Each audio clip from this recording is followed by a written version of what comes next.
Hello everyone, welcome to Humanities Point अड्डा। आप सभी लोग का स्वागत है। जैसा कि आप सभी लोग जानते हैं कि हम लोग ऑब्जेक्टिव का सीरीज कर रहे थे, जिसमें हम लोगों ने 2 वीडियो कर रखी है। पूरी एक सैम्पल पेपर हम लोग का कंप्लीट हो गया है। आज हमने कुछ चेंज किया है। आज हम लोग फर्स्ट चैप्टर जो हमारा रहा है, जो ब्रिक्स बीट्स एंड बोन्स है, जिसको हम लोग इंडस वैली सिविलाइजेशन या हड़प्पन सिविलाइजेशन के नाम से जानते हैं, उसका हम लोग प्रीवियस 5 ईयर्स में जितने भी क्वेश्चन आए हैं 3 मार्क्स में और 8 मार्क्स में, उसको हम लोग डेडिकेटेड वे में कंप्लीट करेंगे। और यकीन मानिए इस जो क्वेश्चन हम लोग कर रहे हैं, अगर इस चैप्टर से कोई भी क्वेश्चन आपका 3 मार्क्स में आएगा या 8 मार्क्स में आएगा तो इन्हीं क्वेश्चंस में आएगा। क्योंकि आपको पता है सीबीएसई कई बार काफ़ी बार क्वेश्चन को क्या करती है, रिपीट करती है। तो इसके लिए प्रीवियस 5 ईयर्स के जो क्वेश्चन हैं वो काफ़ी ज़्यादा इंपॉर्टेंट हो जाते हैं। तो चलिए स्टार्ट करते हैं।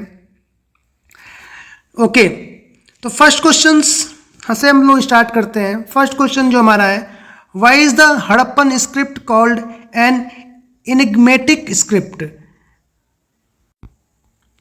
तो काफ़ी इजी सा क्वेश्चन है और ये क्वेश्चन कई बार रिपीट कर चुका है।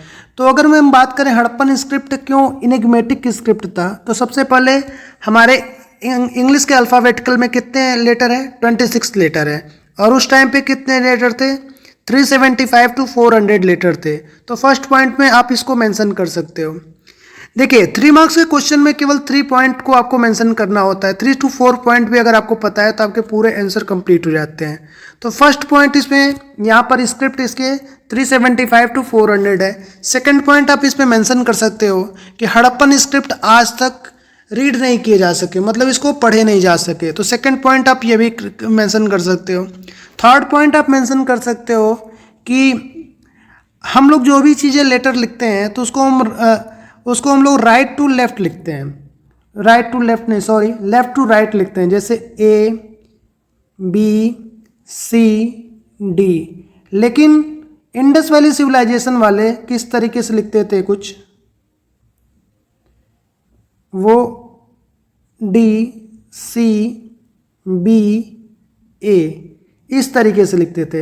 यानी हम लोग लेफ्ट टू राइट लिखते हैं और वो लोग राइट टू लेफ्ट लिखते हैं। तो ये भी आप मेंशन कर सकते हो। तो 3 पॉइंट मैंने आप लोग को दे दिया, ये 3 पॉइंट आप मेंशन कर दोगे, क्वेश्चन का आपका आंसर कंप्लीट हो जाएगा। ओके, सेकंड क्वेश्चन है आपका, why is the Harappan drainage system considered a plan and complete drainage system. Harappan drainage system को planned and complete drainage system क्यों कहा जाता है। तो सबसे पहले जिप्सम एंड मोर्टार का उसमें यूज होता था, आप इसको बता सकते हो। प्लान्ड में आप बता सकते हो कि पूरी तरीके से प्लानिंग करके किया गया था। वेल से क्या होता, ड्रेनेज सिस्टम कनेक्टेड था। कोई भी जो हाउस का जो ड्रेन था वो उसमें वाटर कहाँ से आता था, तो वेल से आता था। पूरी तरीके से बेक्ड ब्रिक का बना हुआ था। देखिए अगर हम मेसोपोटामियन से कंपेयर करते हैं तो वहाँ पे अनबेक्ड ब्रिक था, यहाँ पर बेक्ड ब्रिक था। तो बेक्ड ब्रिक से पूरे के पूरे ड्रेनेज सिस्टम्स बने हुए थे। जगह जगह पे पिट होल्स थे, पिट होल्स को क्लीननेस के लिए बनाया गया था। उसके ऊपर लाइम स्टोन्स के कवर से उसको कवर किया जाता था। तो ये सारी चीज़ों को आप क्या कर सकते हो, मेंशन कर सकते हो। इसमें 1-2 पॉइंट और भी बता रहा हूँ, उसको आप ऐड ऑन कर सकते हो। जैसे जो घर का जो डोमेस्टिक का जो ड्रेनेज सिस्टम होता है वो मेन ड्रेनेज सिस्टम से था। और मेन ड्रेनेज सिस्टम क्या होता था, जो सिटी का जो मेन ड्रेनेज सिस्टम होता था उससे कनेक्टेड था। जगह जगह पे पिट होल्स थे, ये चीज़ को आप मेंशन कर देना। वेल से कनेक्टेड थे, ये भी पॉइंट आप मेंशन कर देना। आपका आंसर क्या होगा, कंप्लीट हो जाएगा। ओके, थर्ड क्वेश्चन पे हम लोग चलते हैं। Explain how the drainage system, ये तीनों क्वेश्चन एक ही है। तो क्वेश्चन नंबर 3 पे हम लोग आते हैं। Explain why the seals and sealing were used by the Harappan civilisation. तो सील्स का क्या यूज़ था, जैसे कि हम लोगों ने प्रीवियस वीडियो में भी ऑब्जेक्टिव सेक्शन में भी हम लोग कंप्लीट कर चुके हैं। सील्स का जो यूज़ था उस समय कॉइन की तरीके से नहीं होता था। ये एक प्रोडक्ट की ऑथेंटिसिटी को दिखाता है। जैसे आज के टाइम पे हम लोग फ्लिपकार्ट से कोई चीज़ ऑर्डर करते हैं तो वो पूरी तरीके से पैक्ड आता है। अगर वो टेम्पर रहता है तो आप उसको नहीं लेते हो। तो उस समय सील्स का जो यूज़ था, कोई भी हम लोग प्रोडक्ट यहाँ से दूसरे कंट्री या एक स्टेट से दूसरे स्टेट भेजते थे, हालांकि स्टेट उस समय नहीं था तो हम भेजते थे। तो उस समय सील्स को क्या करते थे, इंटैक्ट कर देते थे वहाँ पर, उस पर कुछ अल्फ़ाबेटिकल यानी उनकी जो स्क्रिप्ट और लैंग्वेज थी उसमें कुछ लेटर लिख दिए जाते थे। अगर सेल्स इंटैक्ट वे में अगर दूसरी जगह तक पहुंच जाता था तो यानी कि प्रोडक्ट क्या है, प्योर है। तो सेल्स का यूज यही था, ट्रेडिंग में था, ठीक है। उसमें वन हॉर्न राइनोसोरस का भी सेल्स बना हुआ था, बुल्स का भी सेल्स बना हुआ था। देखिए सेल्स में आप ये भी लिख सकते हो कि उस पर फिगर भी बना हुआ था एंड लेटर भी लिखा हुआ था। फिगर्स इसलिए बना हुआ था क्योंकि कुछ लोग इलिटरेट थे और जो लिटरेट थे उनके लिए लैंग्वेज लिखी होती थी। तो आप इसमें 2 से 3 पॉइंट मैंने बता दिया, आप इसको यूज कर सकते हो, क्वेश्चन आपका कंप्लीट हो जाएगा। यकीन मानिए इसको आप कंप्लीट कर लेते हो ना तो इससे बाहर इंडस वैली सिविलाइजेशन से 3 मार्क्स और 8 मार्क्स से क्वेश्चन नहीं जाएगा। फोर्थ क्वेश्चन को हम लोग करते हैं, explain the method of irrigation used by the Harappans and the different sites. तो देखिए इरिगेशन मेथड की जब भी बात की जाएगी हड़प्पन्स में, तो अगर हम बात करें तो सबसे पहले तो रेनफॉल का भी आप बता सकते हो। हालांकि वो रेन फेड रीजन्स में रहते थे लेकिन फिर भी रेनफॉल तो होती ही थी। अगर हम बात करें हड़प्पा की, मोहनजोदाड़ो की, तो वहाँ पर जो रेनफॉल होता है कम होता है, लेकिन मेनली इनका जो डिपेंडेंसी थी वो इरिगेशन की रेनफॉल पे डिपेंड थी। इंडस रिवर का इंडस वैली सिविलाइजेशन बोला जाता है, तो इंडस रिवर वहाँ पर जरूर थी। तो इंडस रिवर जब वहाँ पर थी तो इंडस रिवर को भी आप कोट कर सकते हो क्वेश्चन नंबर 4 में कि इंडस रिवर से भी क्या करते थे वो लोग यूज करते थे। थर्ड, इंडस रिवर से कैसे यूज करेंगे, रिवर कैनाल्स के थ्रू उसको क्या करेंगे, यूज कर लेंगे। ओके, अब हम बात करते हैं। तो इरिगेशन में हम लोगों ने रेनफॉल देख लिया, इंडस वैली का जो रिवर था वो देख लिया। थर्ड आप एक और पॉइंट इसमें ऐड कर देना, वेल से कनेक्टेड थे, तो हमारा क्वेश्चन नंबर 4 जो है पूरी तरीके से कंप्लीट हो जाएगा। अब हम आते हैं क्वेश्चन नंबर 5 पे। Explain how burials help in the understanding the social and economic differences among the people in Harappan civilisation. Harappan civilisation में बरियल्स की हेल्प से कैसे हम सोशल एंड इकोनॉमिक डिफरेंसेस बता सकते हैं। बहुत ही इजी क्वेश्चन है। बरियल्स को आर्कियोलॉजिस्ट ने क्या किया, रिसर्च किया, और बरियल्स को देखने के बाद उनको ये पता लगाना था कि यहाँ पर सोसाइटी में कोई डिफरेंसेस थे कि नहीं डिफरेंसेस थे। तो देखिए डिफरेंसेस को पता लगाने के लिए जब बरियल्स का रिसर्च किया गया तो आप जब भी आंसर लिखोगे तो सबसे पहले ये लिखोगे कि there are the uniformity in the Indus Valley civilization, there are not any discrimination in the Indus Valley civilization। कोई डिस्क्रिमिनेशन नहीं था। सपोज दैट अगर आपको कोड करने के लिए बोल दिया जाए कि केवल एक डिस्क्रिमिनेशन बता दो, तो यहाँ पर आप फियांस पार्ट पढ़ चुके हो, जो आपके चैप्टर में फियांस पार्ट बना हुआ था, वो एक लग्जीरियस ऑब्जेक्ट था, वो 1-2 जगह पर मिला हुआ, तो उसे थोड़ा सा चीज़ों में डिफरेंसेज मिलता है। बाकी आप ये बता देना कि वहाँ पे कोई कास्टिज्म नहीं था, वुमेन एम्पावरमेंट था, सोसाइटी काफ़ी हारमोनियस वे में रह रही थी, ये सारी चीज़ों को बता देना। बरियल्स के अंडरस्टैंडिंग, बरियल्स को रीड क्यों किया गया, देखिए बरियल्स में पिट होल्स में जो होते थे, जो हॉलोड आउट स्पेस होता था, वहाँ पर डेड बॉडी के साथ कुछ चीज़ों को और कंसीडर कर दिया जाता था, कुछ चीज़ों को और रख दिया जाता था, जैसे ग्रेनरी रख दिया जाता था, ऑर्नामेंट रख दिया जाता था डेड बॉडी के साथ, मतलब उनको दफना के उनके साथ कुछ और चीज़ें रख दी जाती थी।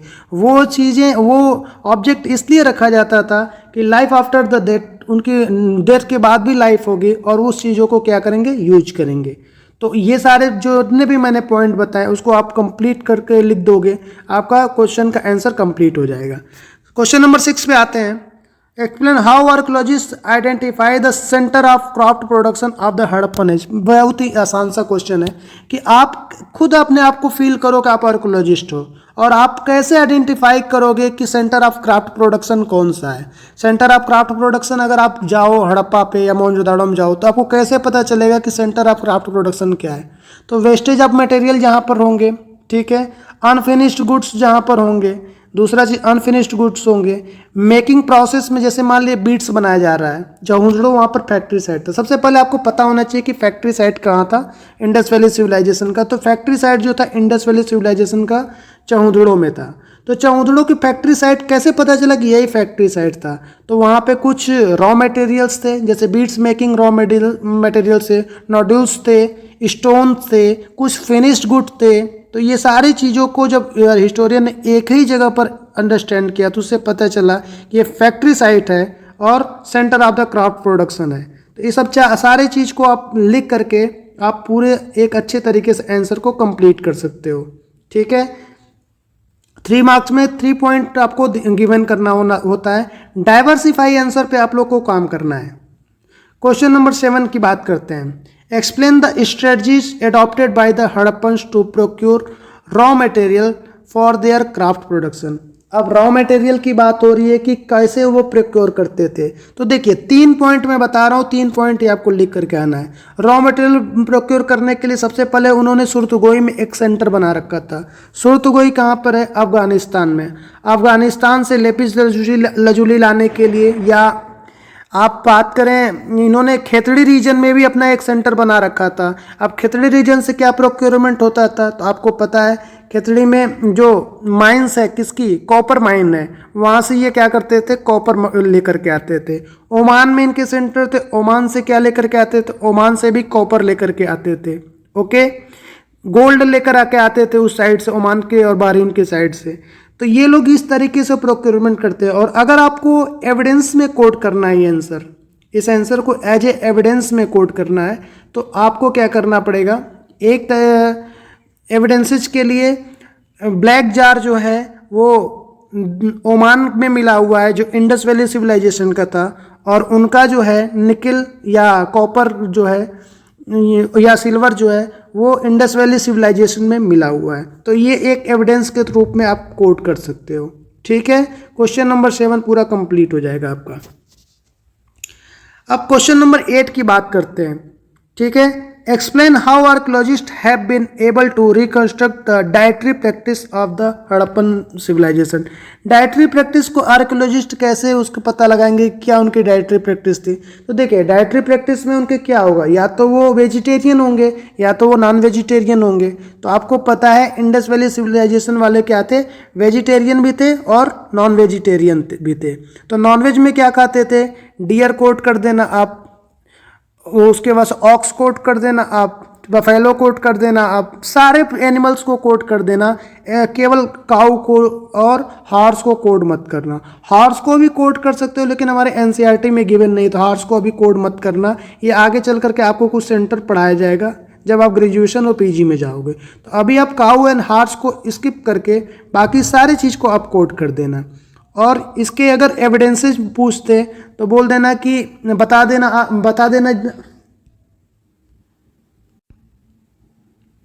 अगर इसके एविडेंसेस आपसे पूछे जाते हैं तो आप बनवाली, रोपड़, धौलावीरा, कालीबंगा, ये सारे जगहों पर मिला हुआ है, उनके डाइटरी प्रैक्टिस मिले हुए हैं। ठीक है, और टॉयज में भी मिले हुए हैं। तो टॉयज में भी डियर, ऑक्स या बफेलोज, ये सारी चीज़ों के टॉयज मिले हुए हैं। तो इससे भी पता चलता है उनके डाइटरी प्रैक्टिस क्या थे। डाइटरी प्रैक्टिस में मिलेट मिले हुए हैं, चार्ट ग्रेन्स मिले हुए हैं। ठीक है, तो ये सारे ग्रेन्स जो हैं उसमें वीट, राइस, मिलेट, बाजरा, रागी, ये सारी चीज़ें मिली हुई हैं। तो इसको भी आप कोट कर सकते हो कि उनके डाइटरी प्रैक्टिस में थे। तो mainly non vegetarian and vegetarian सारे को कोट कर देंगे, आपका आंसर क्या हो जाएगा? कंप्लीट हो जाएगा। ओके,